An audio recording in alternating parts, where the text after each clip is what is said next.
Hey, John. Hey, Brian. It's time to record our first podcast. Yes, it is. I'm excited, man. Me too.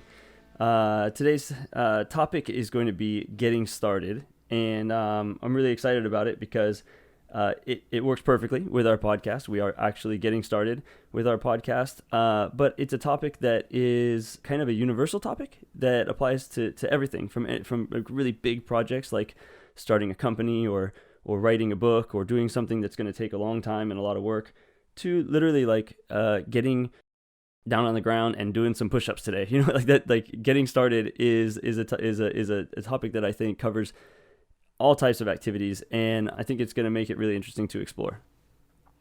Yeah, and of course this is a perfect time to do it because we have, something that we're all going through right now that we'll talk about in terms of how it relates to the topic of getting started. But with the global pandemic happening right now, it's a pretty crazy time to thinking about getting started with anything. And it's a fun topic for us to talk about. It relates to our business and launching an apparel company with, honestly, between the two of us, very little experience doing anything in terms of apparel, but having a lot of experience wearing apparel, especially when it comes to brands like Nike and Adidas and those shoe companies that we're so familiar with as runners, as avid runners. But yeah, this is an important topic to us. It means a lot to be able to talk about it at a time when we both know that people, including ourselves, need to be reminded daily to combat a lot of the other information out there about what's happening and all the uncertainty around what the future holds for us. But we both know at the end of the day, it's important to focus on what we can control and to get started with the things that we know we've been putting off in our lives, finding ways to overcome the things that are holding us back. And I'm so excited to share some insight in terms of what we've been experiencing and hopefully to share some insight into what we've used to overcome, the most common barriers that we all share and that we all face when trying to get started with stuff. So, from a groundwork perspective, or just so everybody knows, like whenever you hear this episode, it's April 6th. We are in the middle of the global pandemic. I'm based in Japan. John is in the United States. So we've been experiencing very different situations. The U.S. has been having a lot more issues and is on a full lockdown. My experience has been one of for the last month, our family's been doing pretty extreme social distancing, but the society is not in a state of lockdown, so we can sort of go about and do things more freely. But we've sort of chosen not to, and our girls have been off of school. They've been in the house, so some similarities. But I know in your case, John, it's been a little bit more extreme. Yeah, it has, and I know that it's confusing for all of us because we don't know what we're supposed to do. We don't know what information and what sources to trust. And I know that between the two of us, we were just talking before we got on air here, but it's important to remind each other that we have to focus on what's in front of us and focus on what we can control. And yeah, I mean, I'm seeing the stuff that we're doing here in the U.S. and specifically here in Orange County where I live. And it's definitely mind-boggling, trying to wrap my mind around what's going on. But as an optimist, as somebody who has my entire life, and you've known me for 20 years now, Brian, I see the positive in everything, and I look for the opportunities to grow when there's challenges, especially when there's challenges. And my hope, in my heart, I really hope that when people listen to our podcast, and specifically this first episode, that they know we're very aware of what's going on, right? Yeah. And how hard it is for all of us. And I want our voices to feel like they're, talking to us, that they're connected, that they're not alone, because we're in this with you guys. We don't know what the heck to think half the time, and our conversations off air, we're going to bring them on air because they're very thoughtful, they're very provoking, but we believe that there's a lot of value in the information that we find that we now are translating through the lens of Go Be More. And this is a big one. This is a big one for us.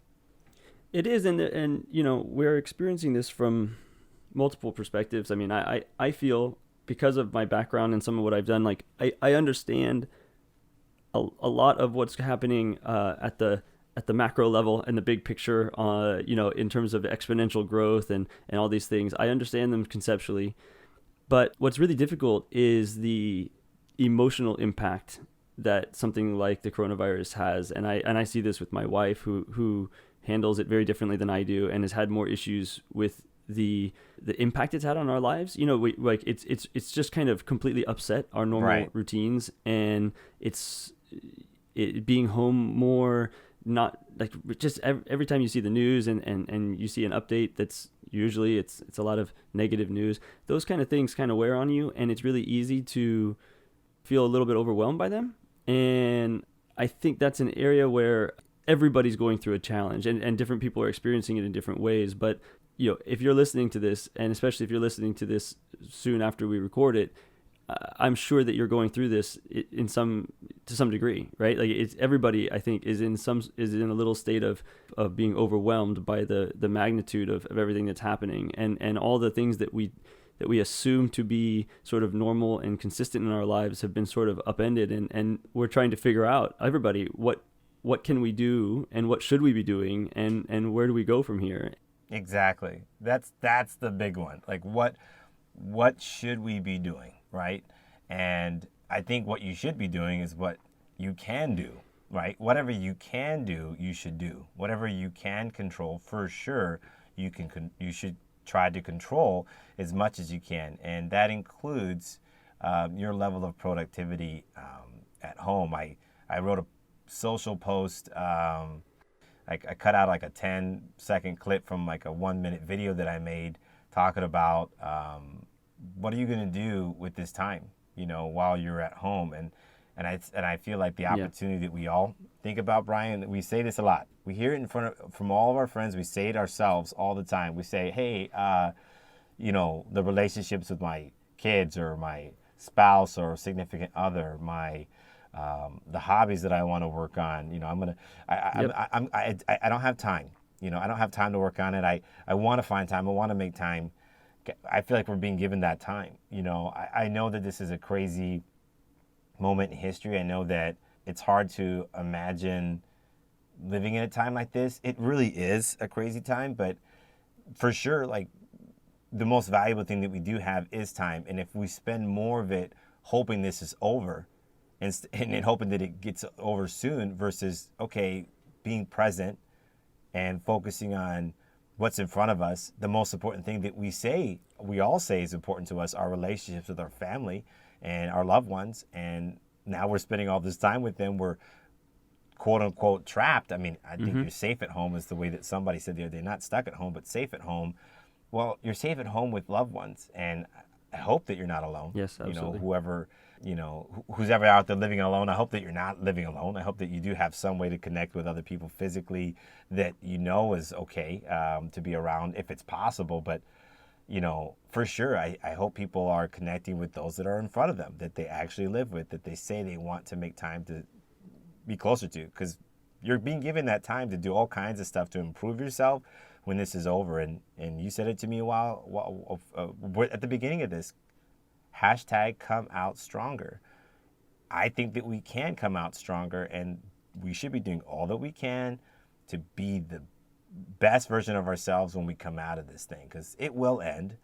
We don't know when, and things will be different. We don't know how different they're going to be, but we do know that we should not be wasting this time working on ourselves. And I think that's a big reason why this topic that we've been talking about for a couple of weeks before recording this podcast, getting started, is so important to us. You focused on what can you control. It's really easy to turn on the news. I'm in Japan, but I have family and friends based on my life experience living in Italy, in the UK, and in the US. I have family and friends who are in much worse situations in terms of their communities and the situation they're in. And it's really easy to turn on the news and spend a lot of time thinking about those things because, there's people you care about. These are important emotionally for us. But on the other side of it is I have a very immediate reality that I'm living in, which is what you're focusing on, which is I have my kids at home. We have some restrictions on what we can do, so we have to, get creative now, which is a topic for a future episode, is like the power of constraints to improve your creativity and stuff. Which is a concept I love. Yeah, and I think we've been trying to take that attitude of saying, well, what we can control is our local environment. To some extent, my attitude with my writing has been to try to actually write about, use writing as a way to hopefully have some influence and help people who are in other places where I can't be there directly to help, but I can at least maybe help provide some perspective or or frame things in a way that helps people to think through how to tackle this period. But when it comes down to it, there's a certain amount of control we have, and there's a lot we don't have control over. And if we spend the balance of our time worrying about the things we can't control, the feeling of overwhelmingness will be just compounded. It will be greater. And what we need to be doing is really starting with the local environment that we can control and making that as positive and productive and healthy as we can. And it's fine to be paying attention to everything else that's going around in the world, but it shouldn't be the majority of the focus, right? And yeah, and I think that's a key thing to start off with. I don't know if you're ready, if you want to transition over to the topic. Yeah, no, I think it's absolutely. I was just thinking to myself that, you guys don't know who we are as far as the company that we've started, Go Be More, and what that really is all about. But what a great time to be starting a company, honestly, even though it's hard to fund it and generate revenue for it. That's really not the reason why we started Go Be More together, launched it together, and why I thought of it, 13 years ago. I didn't do it because I was eager to make money and generate revenue, and that everything would hinge upon that. I wanted to learn how to build a company. I wanted to learn how to create something that made sense to me, and that would be, in many ways, I think when you build a company of your own, it's about your legacy and what you're leaving behind and what you're contributing to society. And I'm like, that has nothing to do with the revenue that I generate. Keeping the company alive, that's a big part of it. But I could still be Go Be More and do Go Be More and give motivational speeches regardless of income. I was doing it. I was doing it already. And so. Starting a company doesn't hinge upon that, and getting started definitely doesn't hinge upon that. And I think that our company is a great example of that. And I think that we're going to come out of this thing stronger because we're choosing to see it that way. I think that's it, and I think we should go into a little bit about, and let's go into a little bit about Go Be More and the processes that we went through, the stages that we've gone through, and the time it's taken to get to where we are. But first, let me outline for everybody, and I'm gonna explain this to you, and you can challenge me on this wherever you see fit, John, because this is sort of like the way I think about the challenge of getting started. I actually personally, I don't think of getting started as being fundamentally different from keeping going. Right? I feel like the two things there are differences, but for the most part, the same things that keep us from getting started are the things that keep us from continuing. The way I view this is there's sort of three different types of challenges we have to overcome if we want to get started on things. And I've grouped them roughly into three things: inertia, friction, and opposing forces. It's a very physics kind of way of thinking about it, I suppose. It's a very abstract, but let me run through them quickly, and you can tell me what you think about sort of these different ideas. Because in my mind, inertia is things like motivation or the energy to try to do something, or something feels so big that you feel like you can't move it. Like there's no sort of an inner feeling, but it's the idea of if you're not moving now, you can't. You have to overcome the fact that you're not moving now in order to get moving. Right? Or if you're moving slowly, it's how do you move it faster? And a lot of this I tend to think of as being stuff that we control, but it's a very strong force that keeps us from getting going. It's, in my mind, inertia is mostly an internal thing, something that we deal with emotionally, or now, friction is just how hard something is. Learning to play the piano is different from learning like particle physics. Like if you want to be a physicist, that's just harder than learning how to play the piano, or learning how to, or getting yourself in shape or something, right? Like it takes more time. It takes more, a lot more energy to do it. So loosely, friction for me is how hard is it? And the reason why that's important when you're trying to get started on something is like when you're trying to get started on something that's really hard, progress is really slow, right? Like you don't make a lot of progress quickly if something is really, really difficult. So you have inertia is sort of the ability to get yourself going. It's those internal is the motivation and the energy required to get started or to keep things going. The friction is sort of how hard something is and how hard it is to keep going. The third group of sort of challenges we have to overcome for me is, I loosely call them opposing forces. And these are sort of like everything in our life. Like, it's the competing priorities. It's our children's, taking care of our kids. It's our work responsibilities. It's our commitments that we have to other people, or and some of these are not even necessarily commitments, but they're just other people, and other things will always come in and try to sort of take some of your time, some of your attention, some of your energy. And those things sometimes can be very clear. This one person is holding me back. But a lot of the time it's lots of little things that in some can hold you back. Right? It's, I just want to see this next episode. I'm just going to watch this next whatever I'm streaming. And you never stop and actually get to working on the thing that you in principle want to work on. So, I mean, that's a very high level categorization. But the reason I categorize them this way is because I think if you can categorize something, you can think about it differently, and you can apply strategies to that type of thing that often work consistently across them. So I think it's actually very important to think about what is exactly the type of problem that's holding you back. And if you can think about it that way, you can develop and apply strategies every time you encounter that type of problem. Okay, so that makes sense. So each category is it's in its own sense like a category related to a specific type of problem that's making it difficult to get started and also to maintain the effort to keep going. Yes.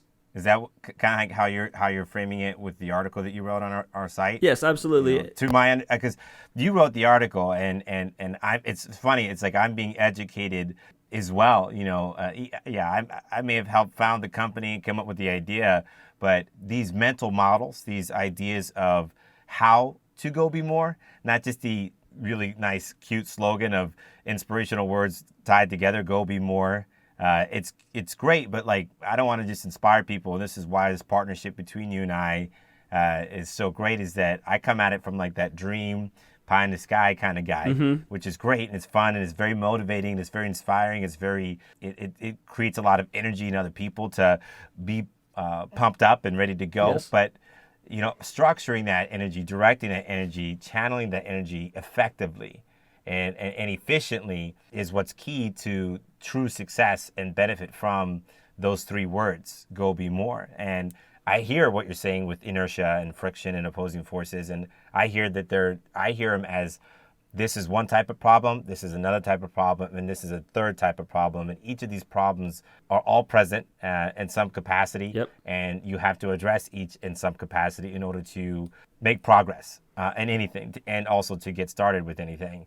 I definitely have some concrete examples of that. I think one of the ones that we're going to talk about, obviously, is we're talking about Go Be More and starting an apparel company, and that's going to be a little bit fun to talk about in this episode. But really quickly, so you guys know, I'm just so you know, I'm a sub 4 minute miler, and the 4 minute mile, the 4 minute barrier, well, that's considered one of the greatest athletic achievements or feats, period. Yes. Because it was considered back in 40s and 50s, I think, right when people really could have a chance to break the 4 minute barrier.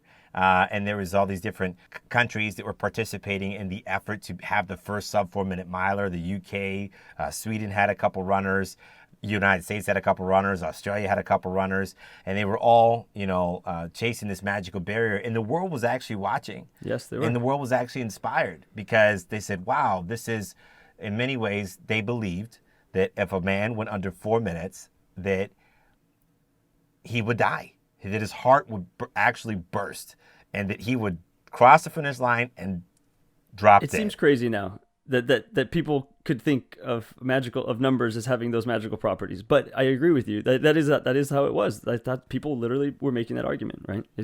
Well, think about it. That's one of those things where, I mean, I don't know what category of problem that you would put that in, but that's in many ways friction, because at least in my mind, that's friction.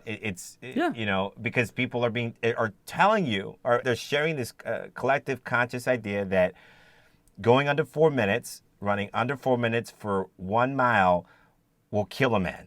And so for me, when, this is, the magical barrier was broken by Sir Roger Bannister, and he is from the United Kingdom, and he did it on May 4th, 1954.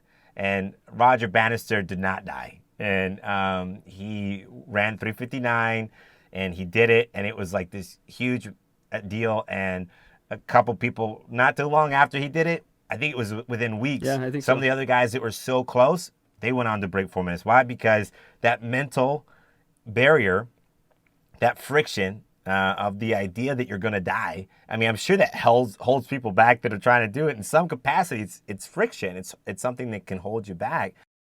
That was removed, and then they were able to do it. Now, for me, my experience, and I'm an African American. Okay. I was born in the United States, but I'm my ethnicity, my roots are really Caribbean. So I'm from the Cayman Islands. I'm half Jamaican, half Caymanian. Shout out to family and friends back home. Yep. Look, at the end of the day, like where I'm from and my group, my ethnic group, we're considered jumpers and sprinters. Not even remotely in the conversation when it comes to distance running, middle distance running. We don't really even participate. We're a minority in the sport in and of itself. And then being born in the United States and raised in the United States primarily as an African American, we don't. Again, it's a very small group of people. Minorities don't participate in distance running, especially at the time in the 90s. When I got into running was 1996, right before my freshman year in high school. So I saw the Olympics. I saw Michael Johnson. I saw all this stuff happening, and I said, I want to be a runner. And I thought I would do sprinting stuff because Michael Johnson was doing it. So that's what I was excited to kind of like be like Mike, Yep. that Michael, that MJ. But what happened was the thing that really kind of was happening in the background was everybody kept seeing me run the mile in junior high, in high school, in my PE classes. The coaches and PE coaches and teachers and stuff were like, yeah, you should try for track. You should do the mile or something like that. And I'm like, well, yeah, I'll do the mile, but I'll also do the 400. I'll also do this. I was still naive that every event was so different. Yep. So I got into the track and field my freshman year. And then I ended up trying for the 400, and I was terrible at it. And then I said, well, they got me on the distance team and said, look, just run the mile. And I fell in love with it. I fell in love with distance running. And I was like, well, everything I ever want to do in my life, I've always said to myself, I'm going to go big. So I'm like, I'm going to be a sub 4 minute miler in high school. I was going to be a sub 4 miler in high school. I was going to chase that goal. I was going to be an Olympian, all this stuff. But everybody was opposing it. They're like, that's a terrible idea. You're not a runner. You're only a basketball player, so that's not going to happen. Right. It's impossible. So it's not that they didn't want me to do it, but they just, all this negative talk about, really, what are you talking about? Because they couldn't imagine being able to do it. And so I had to convince myself that I could do it. So the inertia was like the why, and then getting myself to go ahead and start making the effort, work towards it, and figure it out along the way. That was the big part of it. So I had to get the momentum going. I had to overcome the friction of people doubting it, plus not knowing how to run and not knowing how to do it and all that other stuff. And then, of course, just the opposing forces. Well, there's all kinds of stuff that makes it difficult, from, not having the right equipment to figuring out how to do it in the first place. Like, what does it really take?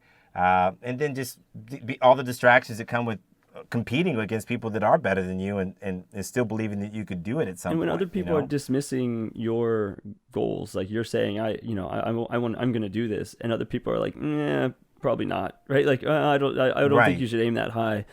Like, that is literally that has a big impact on it has an impact on a lot of people. It has an impact on everyone to some degree.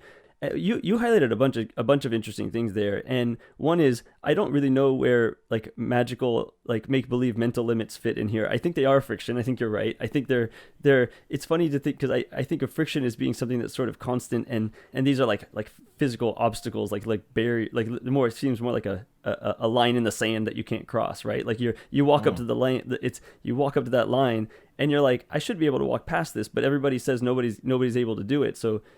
What happens if I do, right? That question is like mental friction that you're creating for yourself, right? Like the line is imaginary, but you've created this make-believe line. And so in your case, being from maybe the Cayman Islands and thinking, well, I want to be a miler, but we don't have any success of having, good milers from the Cayman Islands. There's no one to look at and say, oh, well, he did it, so I can do it too. I think for every major story or every major milestone or every major challenge that you take on, these three factors are going to have a role. Like they're always going to have a role. That's the thing. They're universal in our lives, no matter what we're doing. Like if you want to raise your kids, or you want to, like I'm living in Japan, and my daughters are, I want them to be able to read and write and do everything in English, but they don't really get a lot of that instruction in their schools. So it's kind of on me, right? So, okay, so how do I get started on making sure that they have this background? Okay, so there's an inertia quality. I got to figure out how I'm going to schedule this time into their things. I want to make it fun. I have my own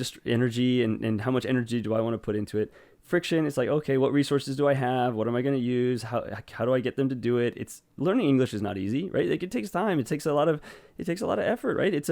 I'm still working on it. Yeah, exactly, right? I mean, you're trying to teach kids how to read and write, and when literally none of the words sound like they're written, it's really frustrating, right? It takes a long time. And so, and then of course, opposing forces, I just look at that and I say, well, there's just so many things they have going on in their life. They've got other schoolwork. They've got the different, they're trying to do, ice skating or learning the piano or learning some other stuff. And you got to fit this stuff in, and there's stuff that we want them to do. It doesn't really matter. The point I bring it up is your thing at pursuing the 4-minute mile.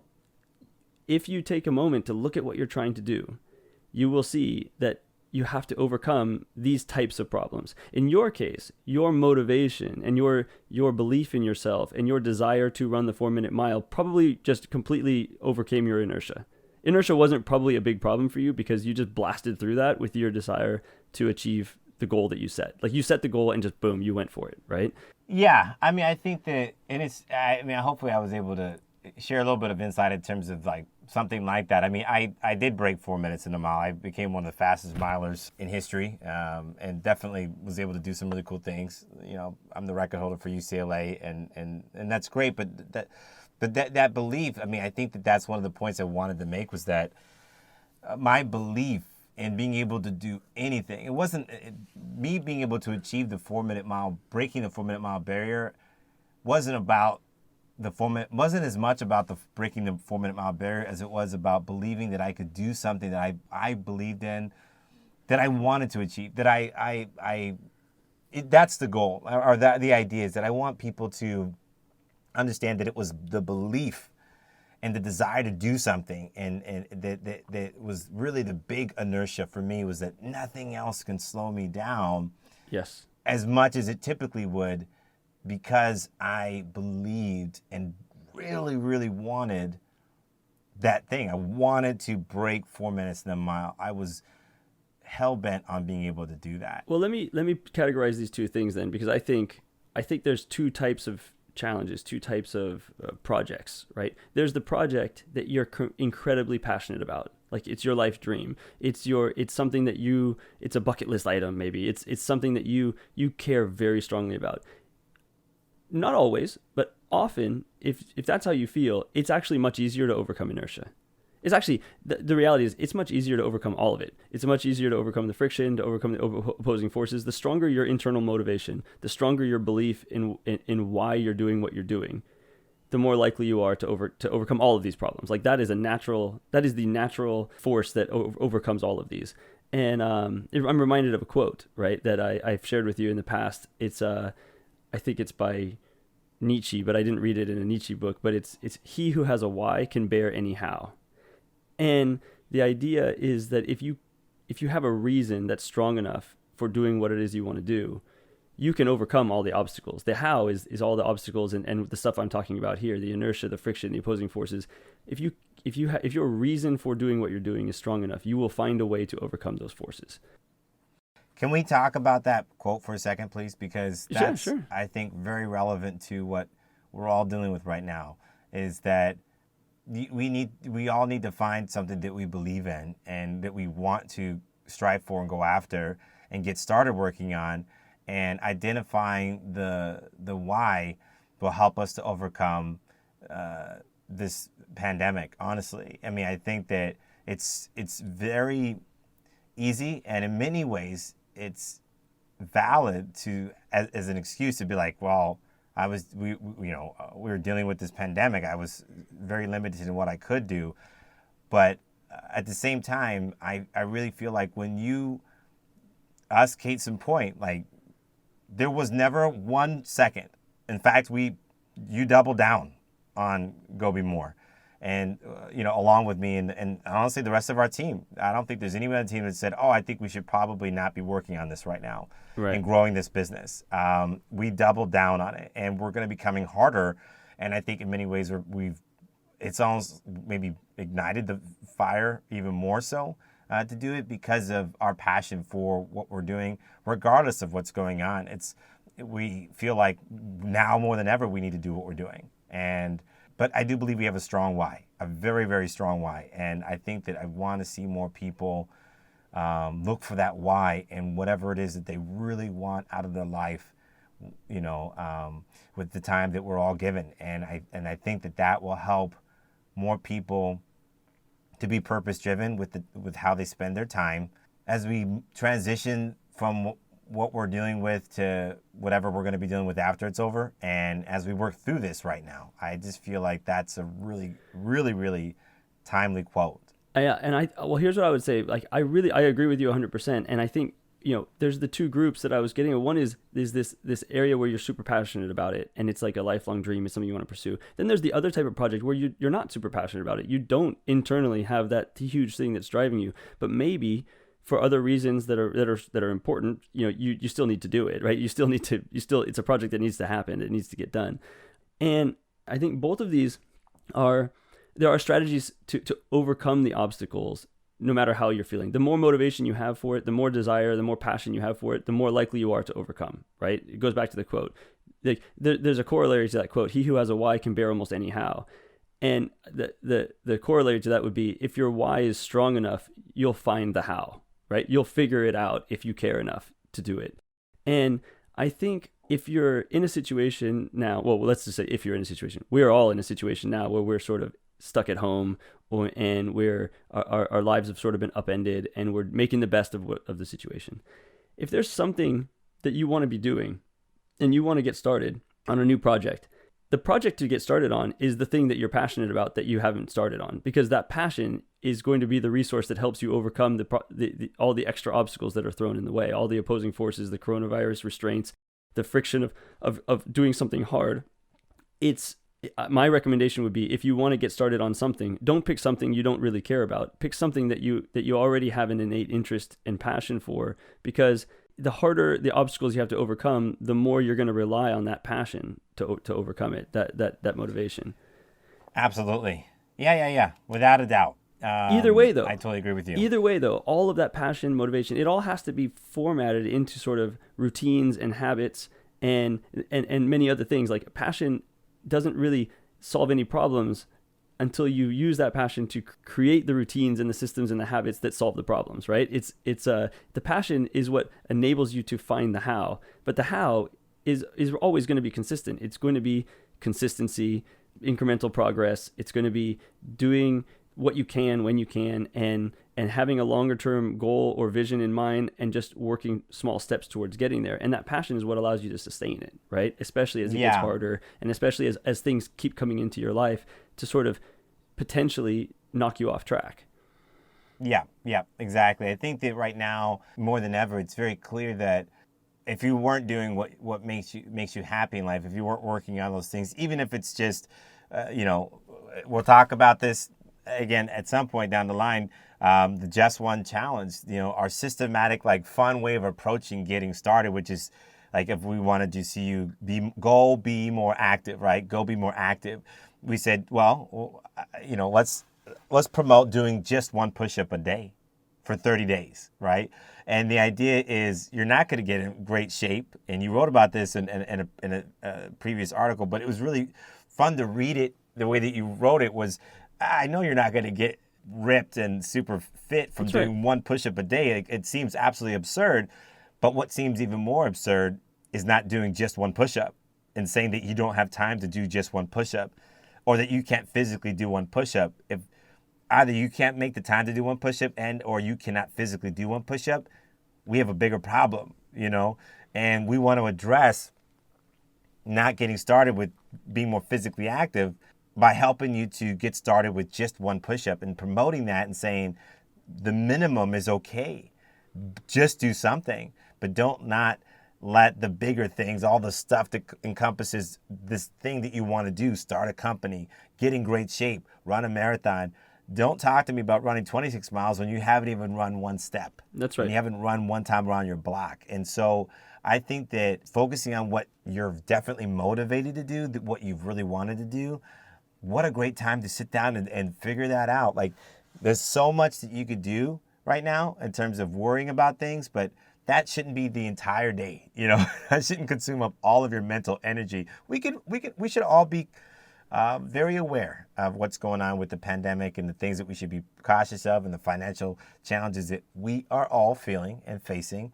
But that cannot be the whole story. In particular, what our close friends and family are going through, I think it's really important right now when you can't actually be around them to make an extra effort to just reach out and say, hey, how are things going? How are you doing? Because that's a good point. We want to be connected as much as possible. We want to be engaged with everyone, and that will help you as much as it helps them. You can do it mentally, like reaching out to a family or friend in order to make sure they're okay. But the act of having that conversation will fundamentally help you as well. Like it will be good for you. I think. Yeah. I think talking about this, I thought it would be interesting to talk a little bit about the story of Go Be More, because we have a few tips that we'll go through at the end. They're in the article, I call them 3 mental hacks to help you get started. And the reality is they really are mental hacks. And the reason I call them mental hacks are they're small activities. They're actual behaviors you do. But the reality is the way that you,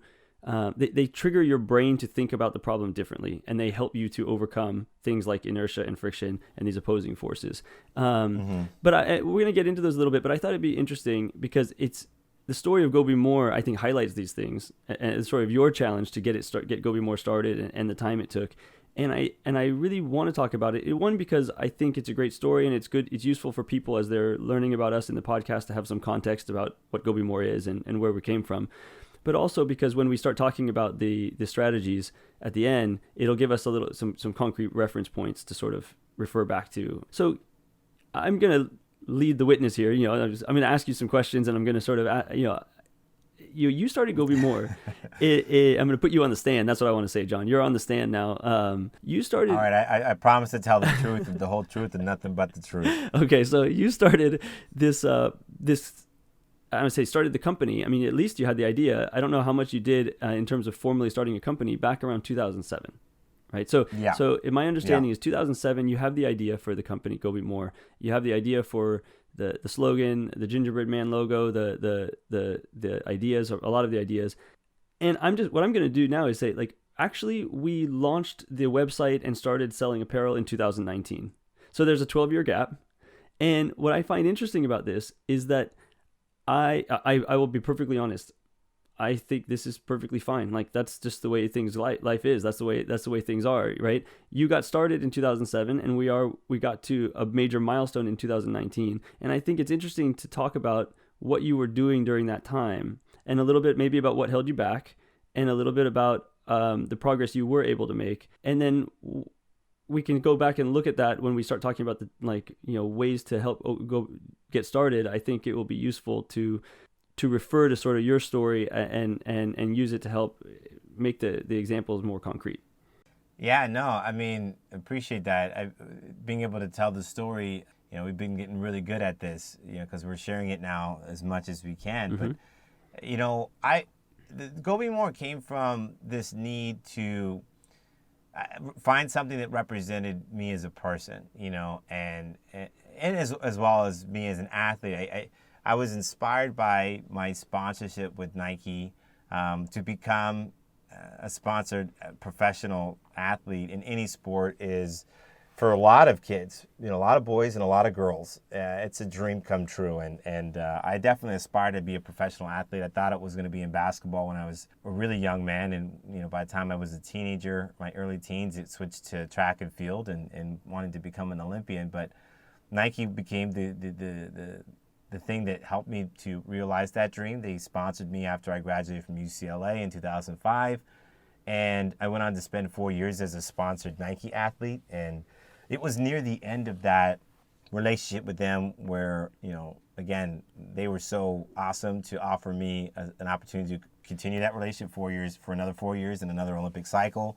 But I declined that opportunity because I felt like there was something missing in terms of having a brand, like a cow's branded, and you put your name on something. Yeah. And it's like that thing is, I felt like that. I felt like, okay, I'm another name in this group of athletes, around the world that are part of the Nike stable. Okay. And I'm like, I wanted to stand out first and foremost. And I didn't feel like, even if I was as successful as I imagined myself becoming as a runner under Nike, I still felt like I wouldn't stand out the way that I wanted to stand out and be represented by the brand the way that I wanted to be represented. So I contemplated creating my own brand or finding a different brand that would represent me. And that was back in 2007, about a year before my sponsorship ended with Nike. And the Gingerbread Man fairy tale, that's where the GBM, Gingerbread Man, came from. He's a little brown runner, and I'm a brown runner, So I made this immediate connection with this little cookie that was running down a path and that was overcoming first this idea that he was meant to just be a cookie. I feel like as a minority in many ways, I feel like there's all these different stigmas that I have to overcome, including being a minority in the sport of track and field in terms of distance running and middle distance running. There weren't a lot of minorities doing what I was doing and also being successful at it. Yep. Especially on the men's side. And then I love the fact that he was running down this path and passing all these different people that would then turn around and chase him. And I loved what he would say. You could run as fast as you can, but you can't catch me because I am the Gingerbread Man. And I just felt like the symbolism and the analogy between his story, the Gingerbread Man story, and not only my story, but the greater human experience. I felt even at that time, I didn't put all of this together in that moment in terms of wording it, but I could feel it. I said, wow, there's something very special about this character and how iconic him as a logo would be to so many people around the world that know the Gingerbread Man and that know of the Gingerbread Man fairy tale and that spend every single winter making these cookies and houses from the Gingerbread Man, and I said, there's something really heartwarming about this character and it's his story that I feel like if interpreted differently, somewhat differently, could, I think, help people see themselves differently.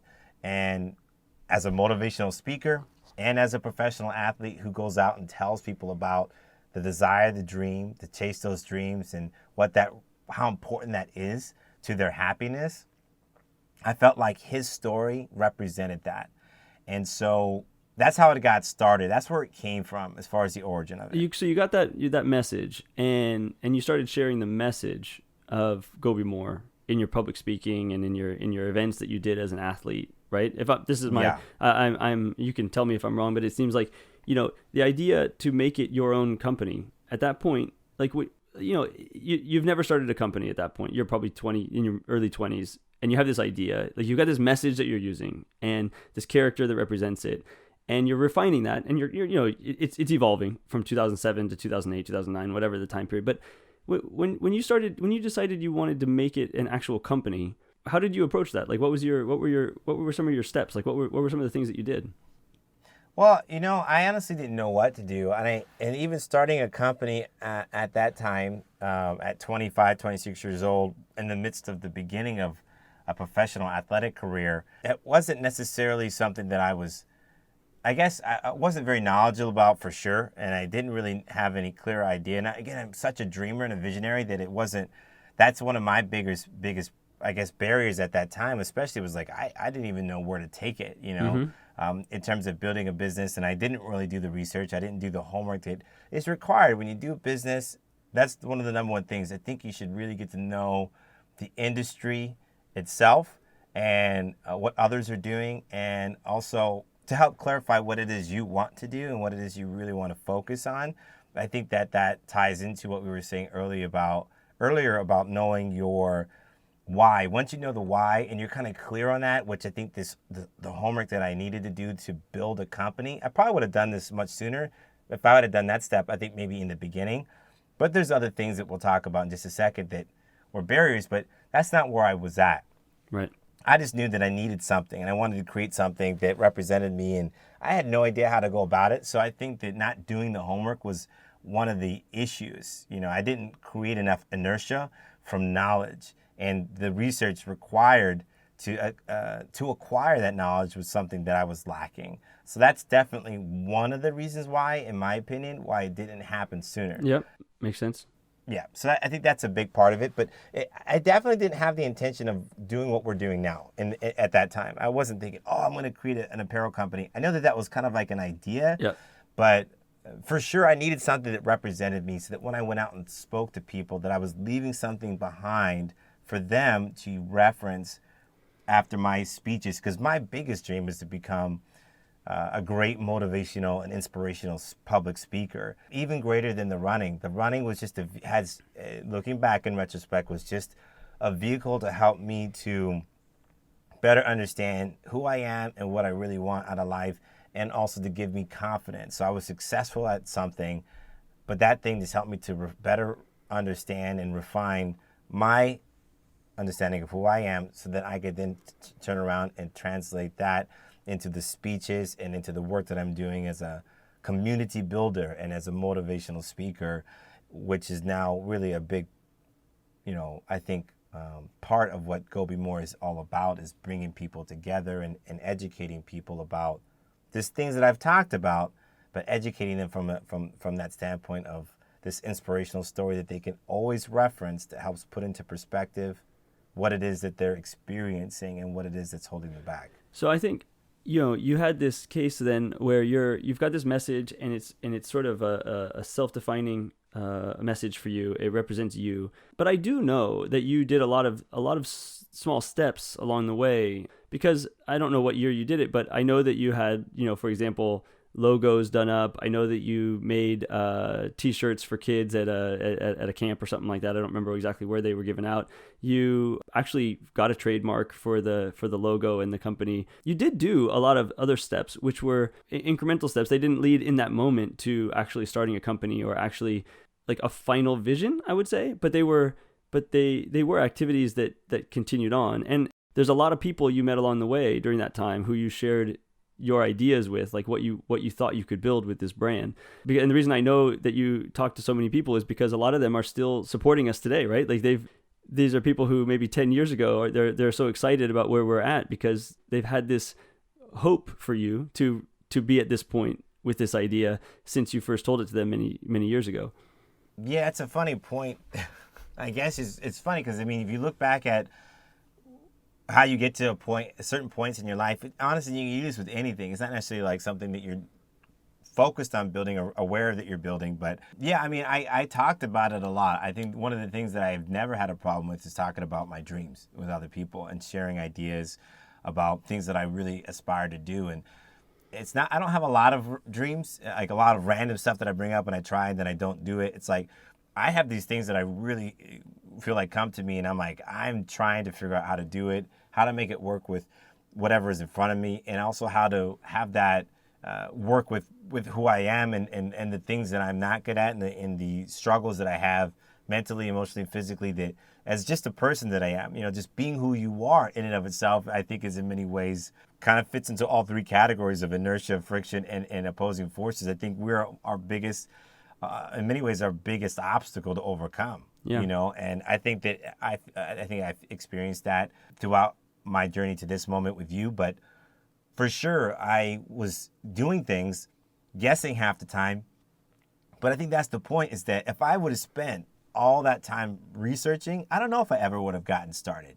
I don't know if I ever would have really gotten going. And I think that that's the point in this podcast, is that there's so many reasons why we don't get started, and there's so many mistakes that you're gonna make, and I made so many mistakes. I've messed up in so many ways, but I'm like, that's not really as big of a deal as we make it. It's like, I have to do this the right way in the right order, and man, how do you really know? And even when you read it in the book, it's not 100% applicable to your situation, because everything is unique to you and your situation and your experiences and your mindset and your personality and set, et cetera, et cetera. So many factors and variables that no expert can account for 100%, no matter what they tell you. So that's what I think worked for me, was that in my favor was that, yeah, I didn't really know what I was doing, but you pointed it out, and I'm glad you did. The greatest thing that I could have done for myself, for sure, was act upon the idea in some way. And I did that regularly. I did it for years. In fact, I did it from the day that I had the idea, and I really was clear on at least what the idea was and what I wanted to do with it, how it was going to work out, and how I was going to accomplish it, and what it was going to become. Only time was going to reveal those things. But the act of you continuing to work on it, even if it's a matter of just thinking through, what the 5 pillars should be, or something like this that comes up, probably not in 2007, but somewhere later in the process. These are all things that they keep it alive, right? They keep it going. They keep what even if you have a small amount of inertia, they keep that inertia moving forward. They overcome, starting a business or starting something new is really difficult, but the more you consistently work on it, the more you sort of grab a foothold and make a little bit of progress, right? It's sort of, it's these all come back to this main theme to me. And it's something that, we'll get in future episodes about other obstacles. I mean, I'll just, for anyone who didn't hear the welcome one, I know you battled kidney disease, and after the kidney disease, stopped running, went through different things with different jobs and different, kind of like starting a family. These are things, I can relate a lot to starting a family. I had my own ideas, dreams I want to do. And it's like, when you start a family, you got to figure out how to balance the responsibilities you have, which never go away, Yep. right? Like, Oh, yeah. They never go away. They're always there. And when your kids have issues or problems that you got to deal with, those are always going to take priority over whatever this other thing is that you want to do, right? Like, and you can't control when those things happen. It's as simple as, literally, like yesterday, my daughter fell off the bike and just tore up her hands, right? Like, it's like, well, I'm in the middle of working on something for Go Be More, but not anymore. Now I got to go be like, Dr. Dad, right? And anyway, it's a really small example, but these things are going to happen all the time. Like, whether they're big or small, like you're always going to be doing this balance of what you want to work on and how much progress you can actually make given your circumstances. Your circumstances are Right. not 100% under your control. What is under your control is how you adapt to those and how you navigate those, and what you are able to get done given the reality of your situation, right? So I'd love to go over, I'd love to finish telling a little bit more about, Sure. Go Be More, in terms of just like how it's kind of gotten to be where it's at now, based on some of the things that I went through that was holding it back. But I definitely want to touch on, because we've kind of hit on all 3 of them, which is kind of awesome, the mental hacks. Yes. Because I think it's important for us to clearly state what those are, so that you guys can write these things down, and not only the 3, I think, categories of problems or challenges, but then the 3 hacks that we also have utilized and seen as a theme as I've worked to this point, about a year and a half ago, and then Bryan getting involved and becoming a partner and Go Be More. Again, we're not just talking about this as to talk about it. We're literally going through and applying and reapplying and understanding and breaking down these different mental models and concepts to help refine the process of building a business and doing other things, other projects as well, tied to Go Be More. And so this is all really important stuff that we think can help you guys as well, as we all work through global pandemic that we're in right now. Yeah, it's a great point. Let me start. And so we have 3. These are the 3 main sort of pieces of advice for anybody who's looking to get started at something and overcome the inertia, the friction, the opposing forces. Tip number 1, mental hack number 1, tell someone what you intend to do. Find someone and tell them, my goal is to do this, or I want to do this, or even better, I am going to accomplish X, Y, and Z, whatever it is that you want to do. I'm going to lose 5 pounds. I'm going to start an inspirational apparel business. I'm going to write a book. I'm going to boost my Instagram feed by 10,000 followers. Whatever the thing is that you intend to do, tell someone. And there's reasons why this is so important. Your ideas, when they're in your head, are not real. Once you share those ideas with someone, they become real. The idea, it now exists as a separate thing outside in the world, and because it's shared between two people. And once it's real, it's up to you to nurture it and grow it and make it and give it life. I borrowed some of this from you, Jon, I think, from our previous conversations, but I really believe it's important to put it out there, because when it's just in your head, it's easy to dismiss it. Yeah, it's funny. I actually was told by a mentor of mine that you give away power of being able to do something when you tell other people about it, especially when it's dreams. And it was a funny thing to hear this from somebody who was a 2-time Olympic champion. And I asked him to explain it to me, and he made a good point, but I honestly, I don't ascribe to it and agree with his perspective on it. Okay. But, I'll share the contrasting perspective on sharing, Sure.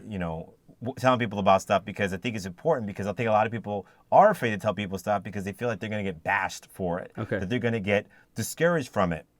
I actually believe the opposite of that. So he said, basically, that's the reason why you don't want to do it, is that people will take away from your internal drive to achieve this thing. And the more that you tell people about it, if they are chipping away at that with negativity and being an opposing force, in many ways, then you're going to stop working on it, and or your energy that you're putting into it, this and passion or whatever it is that you would otherwise pour into, because you are the only person that's to ever touch this thing in your head, this dream, that it's going to lose steam. It's going to basically burst your bubble. So that worked for him, though. But for me, and I think for most people, I don't think that that's the right thing to do, because, well, that's very clearly the wrong thing to do. Because most people don't achieve and or even go after the dreams because they spend so much time in their head thinking about it and doubting it. And most of the stuff in our heads is negative self-talk. Yes, it's negative. That's so true. If all you're doing is putting this thing in your head and you're the one beating it up, and you're also the biggest reason why it'll even happen or even have a chance to happen, you, not anybody else and nothing else. You are the thing that has to still do the work, no matter what is happening outside of you. If you don't believe it, I don't care who you are, it will not happen. Like Mike Tyson talked about it, and he said, Castamatto, that was the guy that made me Mike Tyson. Mike Tyson was still Mike Tyson, but he needed somebody to convince himself that he was Mike Tyson. Mm-hmm. So it took somebody telling him that he could do it, but Mike Tyson was in his own head saying, who am I? I'm nobody, and that's Mike Tyson. Yep. So for me, I feel like I had to tell people what I wanted to go after, because it affirmed to me that I was so confident in it, that I believed it, that I'm confident enough to tell people about it, and that even when because they still did it, those that love me, whatever, they weren't mean about it, but they said, that's impossible. You can't do that. I don't think that's going to happen, Jon.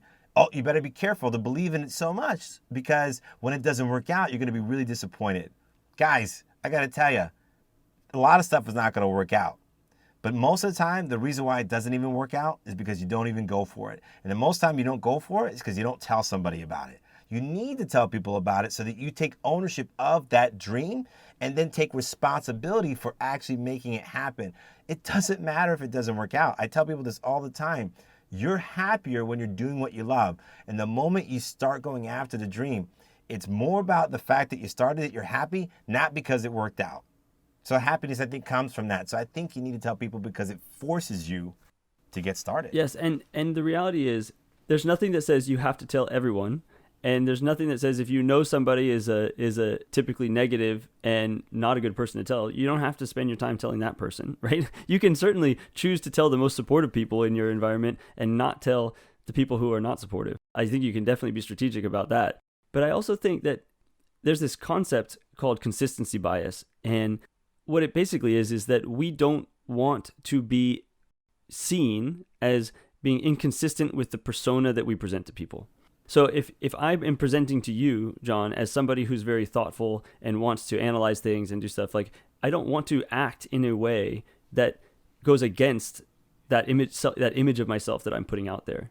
And in the same way, when you commit to someone to say, I'm going to write a book. I'm going to write a book. That's, I have been working on a book for a while. And in the beginning, I just did it on my own. I wasn't telling people. But the minute I started telling people I'm going to write a book, all of a sudden it shifted for me. Now I felt like, well, these 10 people, I've all told them I'm writing a book. I got to write this book, right? Otherwise, I'm going to basically go back to them and be like, and they're going to ask me, how's the progress on the book? And if I say, oh, I'm not working on it, I'm going to look bad. It's a silly sort of way of thinking, but I don't bring it up to say that it's good or bad. It's just the way it is. This is just the way our minds work. Like you can overcome it. You can create strategies to utilize it or not utilize it. But the reality is, if there's a type of person you want to be, and you tell other people who you intend to be, the act of telling them will reinforce in your mind the need to do it. And that will boost your motivation to make sure that you do it. And it's such a simple thing to do, to tell someone who you intend to be and what you intend to do. And yet it is so powerful because it operates on this deep subconscious level in your brains. Which is why I think it's funny, but I'm going to do the analogy. And we're going to, for the next 2 points, I'm going to do my best to tie the analogy of the gingerbread man story and our interpretation of it to these 3 steps. So that first step, you're saying it's that telling it's almost like this thing where like it makes it come to life, the dream. So it's no longer in your head, and now it's like it's born. It's actually given a life. You've breathed life into it. And I feel like the little old lady makes the cookie. Yes. And then she opens up the oven, and he jumps off the pan and runs out the window. And that's the first part, is that he becomes real. The dream becomes real, and he's running towards something greater than being just a cookie. So I think the first part is bring it to life. You got to give it some life, breathe some life into it. So that's the first part. So just like that cookie was like the idea you have in your head, the moment you speak it, that cookie is now out the window and he's off to the races. Now that cookie is no longer a cookie. That idea is no longer just an idea. It becomes real in the moment you speak it into existence. And you can argue, I suppose, that him saying, run as fast as you can't catch me, he now has to act consistently with that. Like he's basically said, you can't catch me. Like he's committed now to outrunning everybody, and that is going to make him run even harder. Like it's just psychologically, you're going to be committed to anything you commit to doing publicly with somebody else. I mean that more not internally versus externally, telling somebody else. If you commit to doing something, it will drive you to do the work, to motivate you to do it, to get it done. So yeah, sure, let's go with that. Perfect. So that's the first tip we have. The first sort of mental hack is telling someone, and it is a mental hack because it literally changes the way you think about what it is you're trying to get done. And I'll just add one more thing. If you're telling the right people, you are giving them an opportunity to support you. There are people that Jon told about Go Be More 10 years ago who we reached out to over the last year, and they have been amazingly supportive. And a lot of that support comes from the fact that they bought into the idea 10 years ago. And they've been waiting to support us to get to a point where their support would be beneficial, right? So as much as it's a psychological benefit, there is an actual tangible benefit of having a support network that you create by virtue of telling people what you're trying to do. Yeah, I couldn't imagine doing what we're doing without those people. Exactly. So step number 2, take micro steps. Now, micro step is exactly what you think it is. It is a teeny, tiny, seems like nothing step in the right direction. Why is this important? This is important because most of the things we want to do don't get done in one moment. You can't just sit down. Most of us are not going to sit down and write a book in a day. Most of us are not going to create an apparel company in a day. Most of us are not going to lose 20 pounds in a day. I hope you're not trying to lose 20 pounds in a day. All these things, they're going to take time. And the end goal can feel too big. And it can feel like you don't have enough time to make enough progress to justify investing the effort in this moment, right? You only have 5 minutes. Like, what could I do in 5 minutes? It's not even worth it. I'll just wait till tomorrow. And the idea of micro steps is a simple way to take control of that idea and use it to your advantage. If you can find anything tiny productive step forward that you can do in this moment, or let's just say today, to where you want to go, that is better than doing nothing, because it gets you one small step further. And the act of doing a tiny step, if you can do a tiny step every day, those steps add up, and they add up in terms of your displaying your commitment. They add up in terms of actually making some progress, and they add up in terms of creating routines and boosting your motivation. They make so much of a difference, even though each individual step really doesn't feel like you've accomplished anything. Yeah, no, that's I can attest to that in so many ways. With starting this company to, again, trying to become an Olympic track and field athlete and breaking 4 minutes in the mile. If I were impatient and not willing to take the steps that was going to be required, I mean, it could easily have been somebody that was just blessed with the ability to run super fast in the mile and break 4 early on in my high school career, but I wasn't one of those guys. Very few people like that exist. In fact, I mean, the only real standout guy for me, that really did that was Jim Ryan, and so there was a couple other guys that were able to go sub 4 as high school, but he was really the only one. And so the reality is that's the exception, not the norm. And, obviously I love being exceptional, but the norm is that things take time. And honestly, the best thing about things taking time is that you do appreciate when you do arrive at the destination. Yes. So the micro steps, it really is what it's all about. The journey is what it's really all about. I can't wait to get to episode 100 of our podcast. Exactly. But I am loving episode number 1, because I love what we're doing, and I'm okay with going through the journey. I'm excited to see what, each episode is going to be like for us, and what the response is going to be like from the listeners and from friends and family. I think that we are doing something special, and I'm not in any rush. I'm enjoying it so much that I don't want to get to episode 100 right away. I want to take each micro step towards that and be able to look back at all the fumbles. And I mean, case in point is we went through so many iterations of recordings before we even had the courage and the confidence and the comfort level to really do what we're doing today. I mean, guys, this conversation is a byproduct of, I think, 2 or 3 weeks of just like stumbling and fumbling through the process, But I'm so happy to be at this moment, looking back at all the micro steps that we took to get to this moment. Yeah. If you pull back the curtain a little bit, I mean, you're hearing an episode, and we'll come back in 100 episodes, and we'll listen to the first one, and we'll think, wow, we sound so unpolished, and so it's all over the place, and we'll probably nitpick it to death, and we'll laugh about how silly we sound and whatever these things. You can imagine this is how everybody feels after they get really good at something, when they look back at their initial work. But the reality of this is that we decided to start a podcast, and we didn't know what we were doing, so it started with reaching out to people. You reached out to some people you knew, and you told someone, we want to start a podcast. And these people had some experience, and they said, okay, let's get on a call. And they helped us. It not only committed us to doing some of it, but we started having conversations, and they introduced us to another guy, Doug Sandler, Turnkey Podcast, who graciously had a meeting with us and gave us some access to his coursework, and we went through some of that stuff to understand some of the basics and what materials we need. And then the next micro step was just like, oh, well, we need to buy some equipment. We don't have any microphones, right? Okay. Doug recommends this. We get these microphones. Let's, another step. That's all we did. There was 1 week where all we did was probably roughly talk about ideas for the podcast and wait for microphones to arrive, right? Like, this is it. And yet those steps over time, they add up, and everything from logging into an account, setting up things, writing a show description. The point is, these things could have been done much faster if we knew exactly what we were doing, or had the money to pay somebody to say, hey, we just want you to do it. Like, we could have probably done everything really fast, but we also sort of needed those micro steps to build and to learn and to think about what we want to do, and to give some time for the ideas to sort of marinate and come up with a better idea, a better framework. We needed to practice. We needed to have a few run-throughs where we just stumbled our way through, speaking into microphones, learning how to make the sound decent.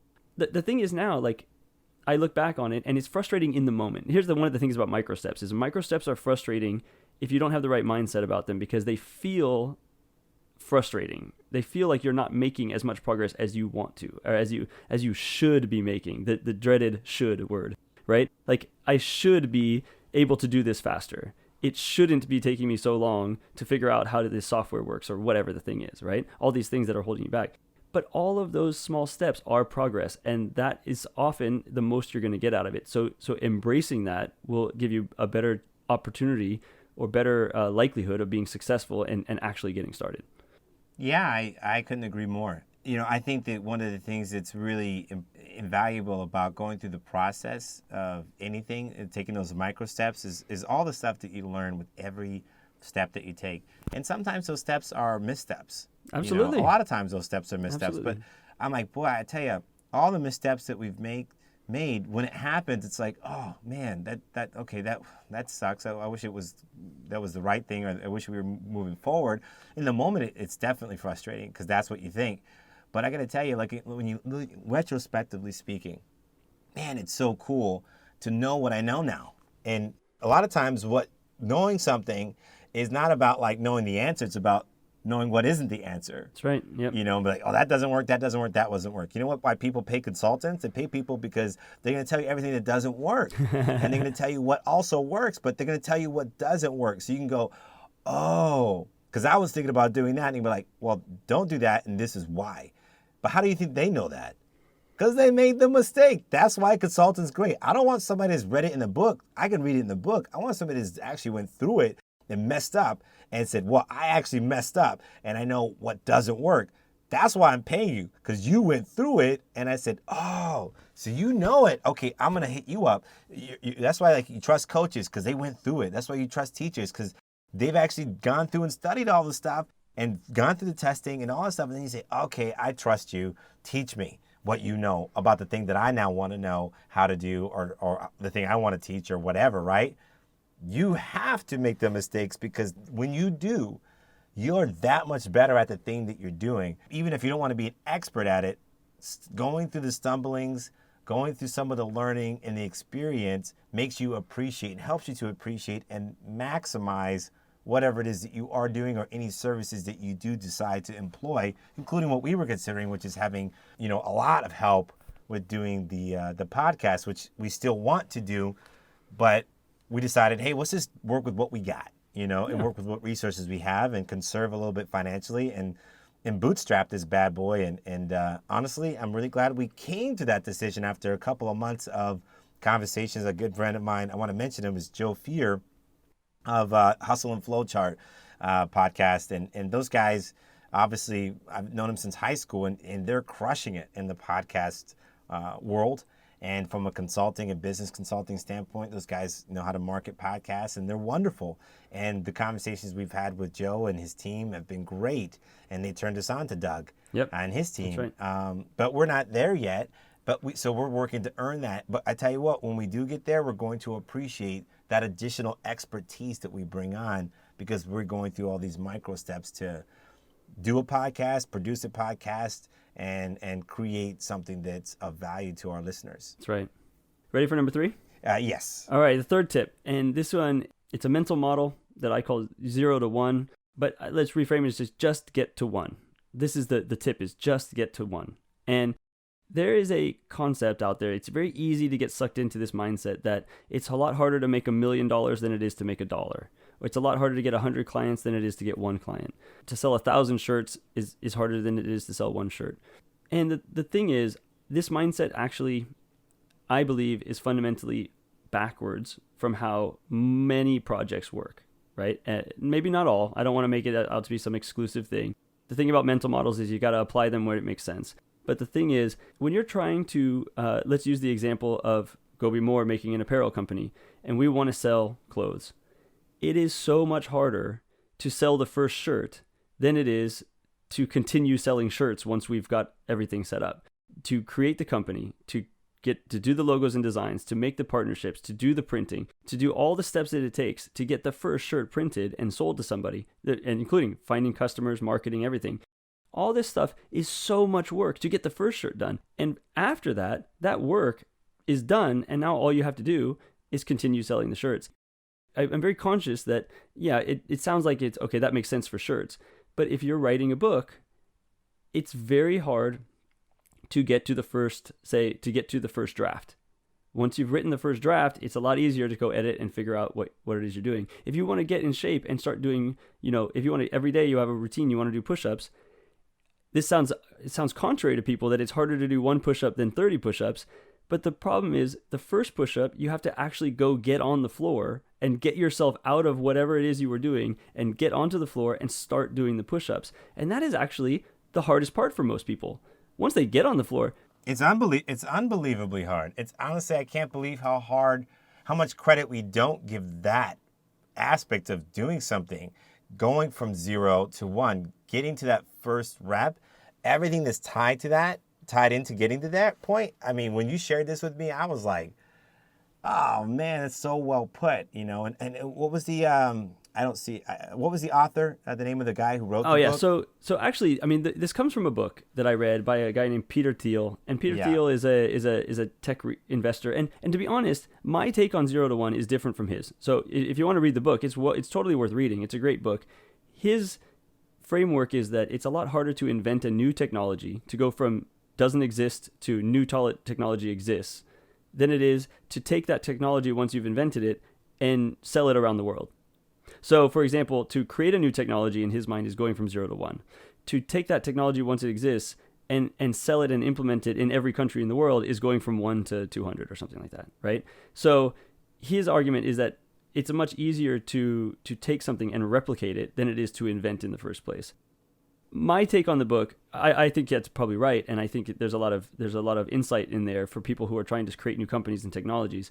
But I immediately read this book and thought to myself, that model explains so much more than just inventing technologies and globalization versus tech startups or something. It actually captures the fundamental problem of going from a position of inertia, 0, to getting the first one done.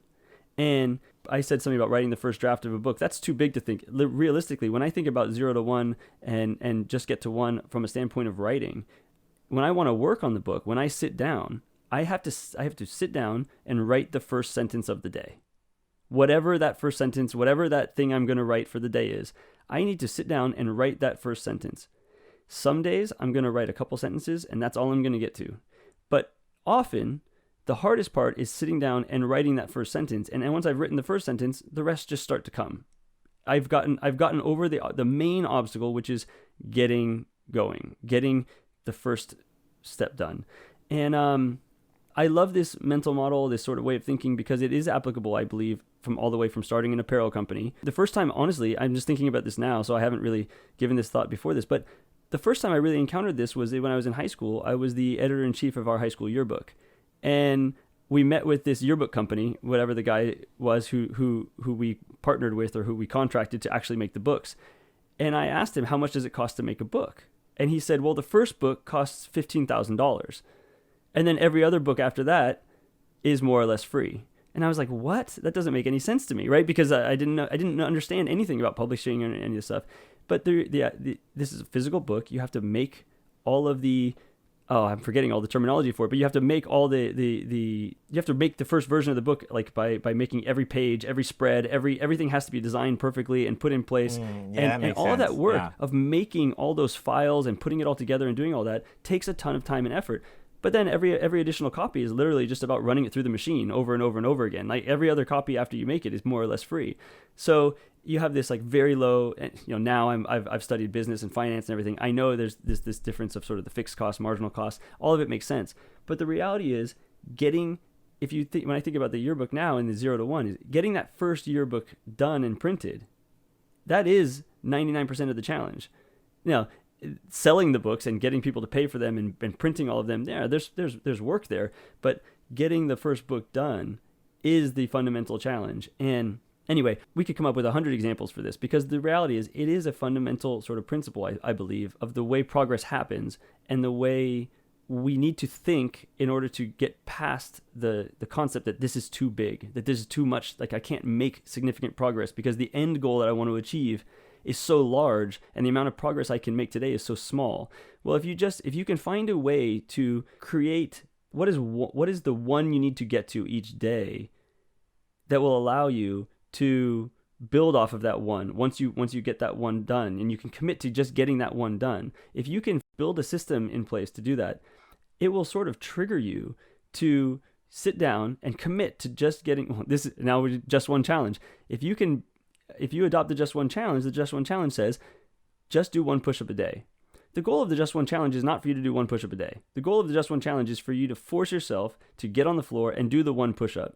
And once you're on the floor, if you want to do more push-ups, do more push-ups. That's fine. But commit to doing the one push-up, because the first push-up is the hard one that you need to do. Jon is wearing a Just One t-shirt right now. That's hilarious. Oh, yeah. So I'm anyway, I'm flexing right now. I love this concept. And ever since I read the book, I find myself looking around and I see the problem ahead of me, and I say, okay, what would it take to just get to one, to make progress? How can I break this down so that there's a minimum I can do every day, and by doing that, I'm going to make progress? And I find it to be so useful for helping me to not feel overwhelmed by the enormity of the challenge I'm trying to solve. Yes, well said. And just break it down to something small, and know that it's a micro step, and know that it's not going to make a difference in this moment, but over time, they will add up and they will help me get to where I need to get to. I just imagine a world where everybody gets started. Just get started. I mean, because I know that the bigger idea is, everybody's dreams come true. Hey, man, if that happens, awesome. You know what I mean? And in many ways, I believe, when I say that, it's like, okay, if your dream is to win an Olympic gold medal, let's just say that that's the dream, and that happens. That's awesome. But for me, at 38, having had a dream at 14 to become an Olympic champion, and at 38, I am not an Olympic champion. I became an Olympic alternate. I made an Olympic team. I was officially named to a team. I made a team, which is so cool. It's a big deal. But I didn't become the Olympic champion. But I don't look at the dream.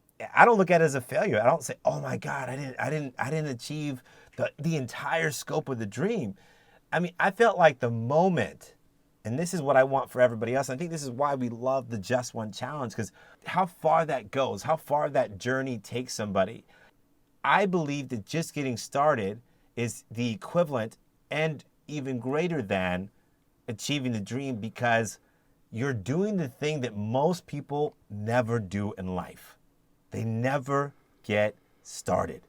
And I truly feel like, and I've felt like, the moment we sold our first t-shirt, the moment we launched the website, the moment just turning it on, I felt like we did it. I felt like that was such a big deal, because it had been living in my head in so many ways. In some respects, no, and we've talked about that, but it came to life, and I'm like, that's what I want for people. I want people to see and experience the process, to really go through the journey, because that's living. That's living to me. And I want to inspire, with you and with our team, people to get started, because I think that I know and I believe that the moment you get started with something is the moment you've achieved it. I think it's the same moment, because you gave it a chance. And most people don't do that. And that norm, I want that to be the exception, that most people don't do it. I want that to be the exception. I want the norm to be that most people get started, and that the experience going through the process of overcoming the inertia and the friction and the opposing forces that we all have, and that will always be there, and that will always be the excuse for why you don't get started. But we know, and I think that we can conclude after 90 minutes. I know, right? It is absolutely unnecessary to believe that those things are the reason why you can't do it. It's not about the end goal. It's about living your life. And the only way to do that is to get started. Jon, that is a great place to end it. thank you for being here to talk about this. I really, really enjoyed it. For those of you listening, please go to your favorite podcast player, rate us, subscribe. I need to work on this ending. It's a work in progress. Micro steps, right, John? Hey, man, you guys listen to podcasts. You know what's up. You know what Hook to do. us That's up, right. Man. Spread the word. Subscribe. Spread the word. Read the notes, I think is what Exactly. you call it. The show And notes. There's Thank all you. kinds of show notes. There's all kinds of information. We're going to get better at this, guys. But I'm happy to make mistakes along the way, and I'm happy to be transparent about those mistakes, because Absolutely. hopefully it encourages and inspires you guys to know that it's not about perfection. It never will be.